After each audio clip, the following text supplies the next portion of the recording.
ఈ వీడియో కనుక నచ్చితే ఖచ్చితంగా లైక్ చేయండి. ఆనంద్ భైరవి విశ్వనాథం వాళ్ళ ఇంటికొస్తుందనమాట మాట్లాడడానికి శరణ్యతోని. ఇక శరణ్యతో ఇలా అడుగుతూ ఉంటుంది ఆనంద భైరవి. ఇక అక్కడే శరణ్య వాళ్ళ అక్క అనన్య, ఇటు విశ్వనాథం, అలాగే విశ్వనాథం భార్య గీత కూడా ఉంటారు.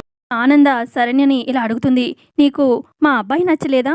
లేదంటే మా సంబంధం నచ్చలేదా?" అని అడుగుతూ ఉంటే అప్పుడు శరణ్య అంటుంది, "మీ కోడలుగా గానీ, మీ అబ్బాయికి భార్యగా కానీ, నాకంటే కూడా మా అక్కే కరెక్ట్" అని శరణ్య చెప్పడంతోని అక్కడే ఉన్న అనన్య ఇక నవ్వుమొహం వచ్చేస్తుందనమాట. మొత్తానికి చెప్పేసింది ఆనంద భైరవికి శరణ్య అని చెప్పి. ఇక ఇటు పక్క ఆనంద అడుగుతుందనమాట విశ్వనాథాన్ని, "ఏమంటారన్నయ్య? ఏం చేద్దాము?" అని చెప్పి అనంగానే అప్పుడు విశ్వనాథం అంటారు, "ఏముందమ్మా, అంతా మీ చేతుల్లోనే ఉంది.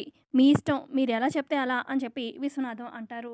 ఆ తర్వాత ఆనంద అంటుంది, "నాకు గెలిచేవాళ్ళు కాదమ్మా, నా అనుకోని మన వెంటుండి, మన వెనకాలే ఉండి మనల్ని గెలిపించేవాళ్ళు కావాలి.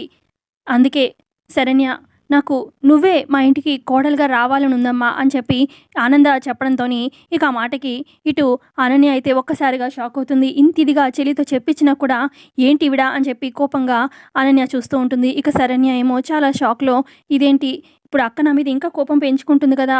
ఏం చేయాలి అని చెప్పి శరణ్య కూడా ఆలోచనలో టెన్షన్ పడుతూ ఉంటుంది. వీడియో నచ్చితే లైక్ చేయండి. Thank you. Thanks for watching.